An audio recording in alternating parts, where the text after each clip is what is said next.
More over in the Europa League, we've reached the knockout phases. Is there going to be any surprises in round 32? We'll talk about it next.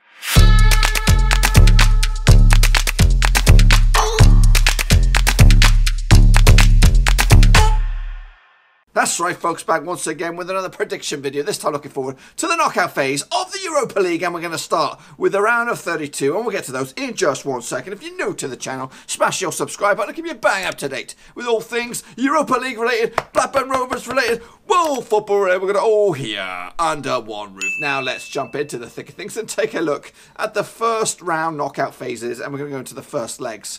We'll come back again for the second legs next time around. But anyway, let's kick it off, and it will be Fenerbahçe up against St. Petersburg of Russia.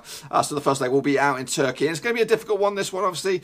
Two sort of teams that could be maybe even considered dark horses for the tournament and go deep into it. We're going to go with Fenerbahçe on this one, with Victor Moses and all. 2-1 win over in Turkey. Then we're going to kick it on over into Austria with Rapid Vienna up against Inter Milan. Obviously Inter Milan doing the business towards the top of the table. They're going to come out on top, 2-0 winners here. Their form over in Serie A is not the greatest. They've lost a couple quite recently, but most recently they did pick up a bit of a win, I think up against Spal, but don't quote me on that one. But anyway, what else we got going on? It is over in Slava Prague up against Genk. So Slava Prague from the Czech Republic up against Genk over in Belgium. Again, or Slava dominating over in their own division, and Genk also being pretty decent over in Belgium. So it's going to be a tight one, but obviously home form will play a key part in this, and I see Slava Prague coming out with a 3-1 win over Genk in the first leg. Meanwhile, let's go over to Krasnodar up against Bayer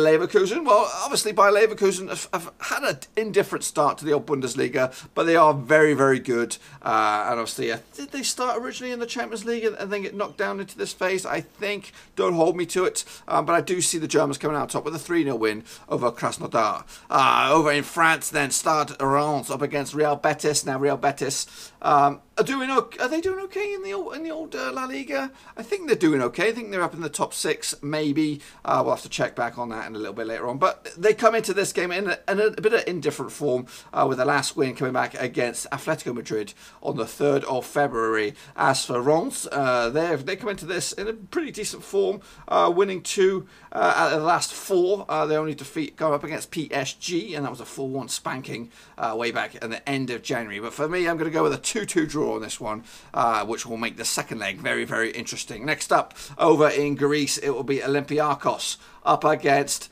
Dinamo Kiev. Now, Dinamo Kiev are one of those teams that can beat anybody on any given day, but they're going to go up against the Greeks at their own gaff this week.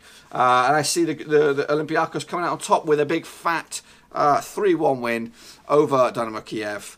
Due to their recent form, and obviously being the fact at home, they're a difficult side as well. Again, they can cause some problems, and expect them to get a little bit further into competition a little bit later on. Probably when the next one up is one of the ties of the round. It is Lazio up against Sevilla. It's La Liga up against Serie A. And for me, it's too close to call. Obviously, Lazio doing okay, mid-top table, so around about 5th or 6th in Serie A. Meanwhile, Sevilla also in the top 3 or 4 over in Spain. So for me, it's going to be a tough one with a 2-2 draw separating the two sides. Next up, we have it is BATE Borisov up against Arsenal. Now, this is probably one of the most one-sided matches within the first knockout phase, and I expect Arsenal, despite an indifferent spell recently, obviously in the Premier League, they most recently beat Huddersfield, and they did lose to Manchester City. They did beat Cardiff. They did lose against Manchester United. They beat Chelsea, and then they lost to West Ham. So over the past 6 games, they've won 3, lost 3 in all competitions. So, but I do expect them to come out on top against a team, BAT Borisov, who are dominating in their own division. So for me, I'm going to go with a pretty comfortable 3-1 win for the Gunners. Meanwhile, in the second half of the draw, it is obviously quite a a heavy competition, 16 ties and all. It is Galatasaray up against Benfica, another difficult one, this one. Galatasaray very difficult, or very strong over in Turkey. Benfica very strong in Portugal, and most recently Benfica putting up a 10-0 win over Nacional over in their home division. For me, they've only lost one out of their past 6, and that was up against Porto way back on the 22nd of January. Meanwhile, Galatasaray's last 6, they've only drawn one, and that was up against Alanspor back in the 2nd of Feb. So 2 teams in good form, and for me that only spells one result, and that's going to be a big fat draw, 1-1, which will make the second leg very interesting, probably in favour of Benfica. Meanwhile, over in wherever Viktoria Plzeň is, I think that is... I don't know where Viktoria Plzeň is off the top of my head. But anyway, they are up against Dinamo Zagreb, and another difficult side as well. Both 2 teams, again, dominate their own divisions. Zagreb, one of the most recent results was the 7-2 spanking up against Rudis over in Croatia. Meanwhile, Viktoria Plzeň's come into this with pretty decent shape as well. They even beat Roma along the way. So for me, I'm going to go with a 2-2 draw for both of these boys. To be very happy with that, to continue their progress in the competition and make the second leg, again, very interesting. Next up is Club Brugge up against Salzburg. Again, obviously there are some powerhouses in this tournament, but there's also some teams that could cause some problems. I see both of these teams could cause some problems on any given day, but for me, I'm going to go with the away team here, Salzburg, to pick up a 2-1 win, to take advantage of the tie and make the second leg very favourable as they bring it back to Austria. Meanwhile, over in Switzerland, it'll be FC Zurich up against Napoli. Now Napoli are second, despite...